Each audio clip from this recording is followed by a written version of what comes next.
নমস্কার, টেক বাংলা চ্যানেলের পক্ষ থেকে আপনাদের সকলকে অভিনন্দন। আজকের পর্বে আপনাদের দেখাবো HTML আইফ্রেম। তো চলুন শুরু করা যাক।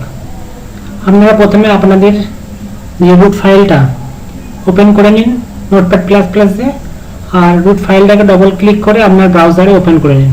আমি এখানে রুট ফাইলটা নোটপ্যাড++ ওপেন করে নিয়েছি।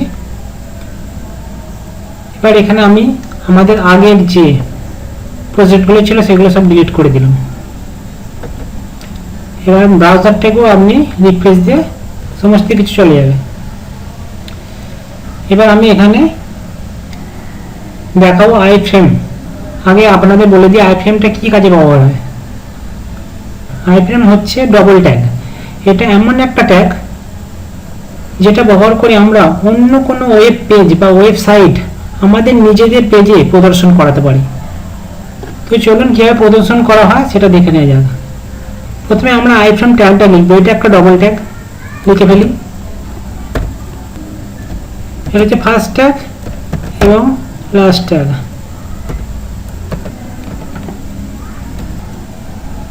এর ফার্স্ট ট্যাগের ভিতরে আমরা একটা সোর্স অ্যাট্রিবিউট দেবো। আমরা যে অ্যাট্রিবিউটটা ইমেজের ক্ষেত্রে ব্যবহার করি, এখানে সেই অ্যাট্রিবিউটটা ব্যবহার করবো src। এর ভিতরে আমরা যে ওয়েব পেজটাকে বা যে ওয়েবসাইটটাকে আমার এই পেজে আনতে চাই সেই ওয়েবসাইটের অ্যাড্রেসটা এখানে আমরা লিখব। ধরুন আমি একটা এখানে ওয়েবসাইটের অ্যাড্রেস দিই, সেটা হচ্ছে এই যে এখানে http://www.freelancer.in। এটাকে আমি Ctrl+C দিয়ে কপি করে নিয়ে এখানে পেস্ট করে দিলাম। এটা হচ্ছে freelancer.in একটা ওয়েবসাইট। এখানে অনলাইন জব পাওয়া যায়। সেই ওয়েবসাইটের লিঙ্কটা আমি এখানে দিয়ে দিলাম। দেওয়ার পর আমি এটাকে Ctrl+S দিয়ে সেভ করে আমি যদি ব্রাউজারটাকে রিফ্রেশ দিই,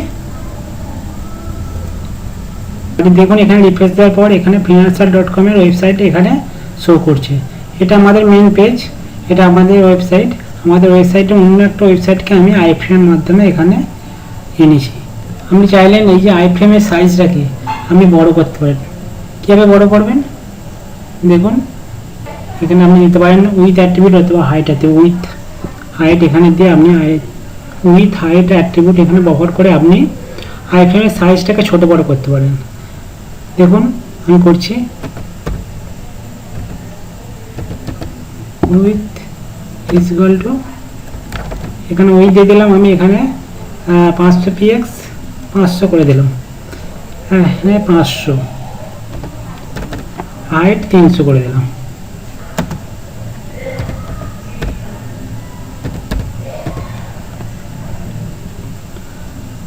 হাইট 300 করে দিলাম।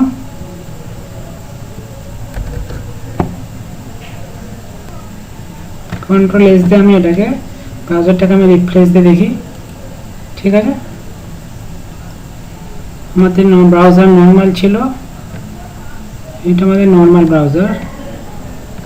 ঠিক আছে, আর এটাকে আমি রিফ্রেশ দিলাম। এবার রিফ্রেশে দেখি আমাদের হাইটটা অটোমেটিক দেখুন চলে এলো। এটা হচ্ছে 500 px আর এটা হচ্ছে 300 px।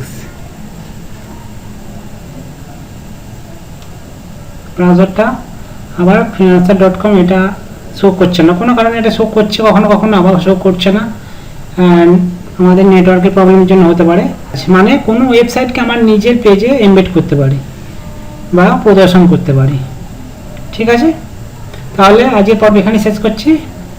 আগামী পর্বের জন্য আপনাদের সকলের আমন্ত্রণ রইল। ধন্যবাদ।